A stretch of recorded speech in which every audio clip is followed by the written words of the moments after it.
How's it going, guys, and welcome to the channel. This video is going to be the first of a little series that will focus on builds that have a major role in a party, whether it be a healer, a tank, support, or damage dealer. The builds I will be showcasing are still in alpha, so they're subject to change in the future. Alright guys, welcome to the level 5 party starters. Today we're going to be looking at the foundations of a tank. So let's dive in. So we're going to put 4 points into strength, just for the strength skill checks in the open world, and also because we need heavy armor, shield, and some of these other bonus ones like no fall damage, immovable. We get a lot more bonus to melee and shapeshifting. And we put 2 points into agility just for the extra dodges. So we get 2 dodge rolls. You can just put 1 in and then put another point somewhere else if you want, like into intellect for blacksmithing and weapon crafting and to access some spells. That's totally cool. You can do that.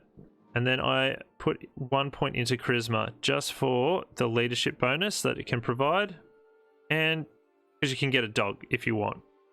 Really depends. So you can have a little bit of a companion with you, but as I said, interchangeable. You can even change charisma to intellect if you want alchemy, and really it's all up to you. But I found this works for what I sort of want in this build anyway.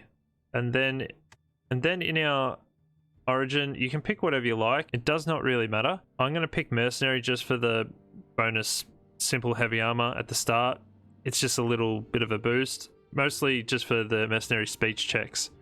So if you pre-plan a party and you sort of know what you're going, it would be wise to go have someone as a mercenary, someone as a nobleman, someone as a peasant, and someone as a prisoner, just for them speech checks. You can see there the nobleman speech check, peasant, the bandit speech checks, and also the mercenary speech checks. I didn't pick Mistress Stranger because it just pops up sometimes and helps you. Like, that's sort of it. And you get some jewelry at the start. We're going to go with mercenary. If we open up our skills, you can see we've got 2 points in melee. And with strikes, we've just selected stun strike. So we can quickly strike the target that deals 100% damage and stuns the target for 6 seconds. It's pretty important that you keep all of your targets stunned and under control. If you get swarmed, if you're a tank, you're going to have a bad time. And try to use as much crowd control as you can. Why we picked that. And in damage over time effects, we picked rend. So we can strike the enemies around the player that deal 10% of base damage and causes bleeding effects on them, which deals damage each 2 seconds. We can either pick rend or we can pick hemorrhage. This is interchangeable, whichever one you want. As long as you can get some damage over time, it'll be pretty good. Corruption can be a good idea because of the corruption effect, which decreases defense and increases damage dealt by poisons. More beneficial if you have poisons in your party. Also put a point into damage bonus, so that increases our damage or effect that's dealt with the ability by 10%. And also the duration bonus, which increases the duration by 25%. Next up in block, we just got block. Pretty basic. So while that's held down, it'll block all of the attacks in front of the player or the character. And then you can actually put on magical defense, so you can block magical damage as well. So the block should block all of melee and ranged, but not magic, unless you put a point into magical defense.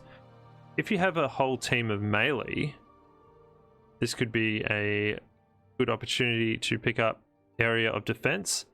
So for 8 seconds it creates a zone that makes all players inside invincible.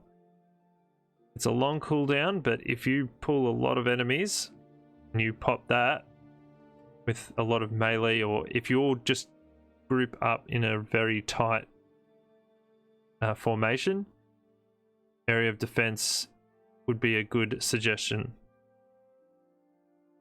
And then if you put another point into it. It decreases the cooldown by 15 seconds, so it'll be a 30-second cooldown. That's pretty powerful to have. Also, I put a point into stamina spending. Just decreases the stamina spending on blocking by 15%. You can level that up. I just went with basic block just for now, but you can experiment if you want block or even area defense. Deep defense isn't too bad, but I don't know, I think I like block and area defense the best. And then moving on to leadership, we just got 1 point in this. And then we just picked up Warhorn, so defensive Warhorn mode. Applies an effect for the whole party, increases defense and maximum health, and passively heals.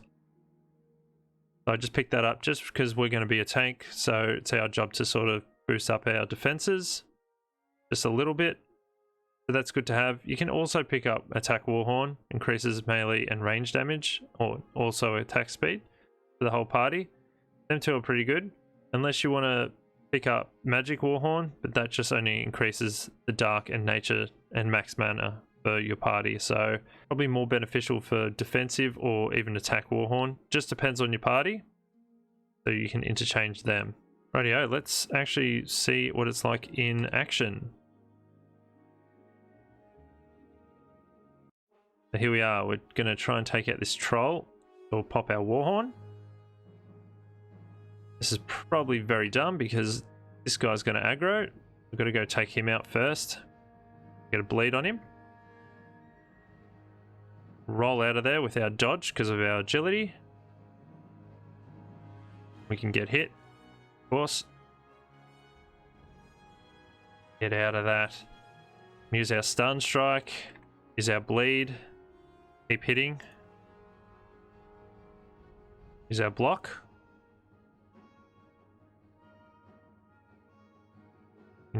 Use our block there and we can negate all damage, get another bleed, get another stun. Just keep on hitting him. Get that block up. Get that block up again. Oh, and another stun, another rend. We'll be doing a lot of damage over time and then easy peasy. So we get some pretty good loot from him. All of that. Ring of defense. Great. Awesome for a tank to take that guy out. Can be pretty hard, but if you have a whole party behind you, you know, worth it. Get a bit more defense, so then you'll be more powerful later on. It does its job well with block. All of your party should be doing damage and healing you, so you've got the sustain of health. You are going to be the brick wall between the enemy and your party.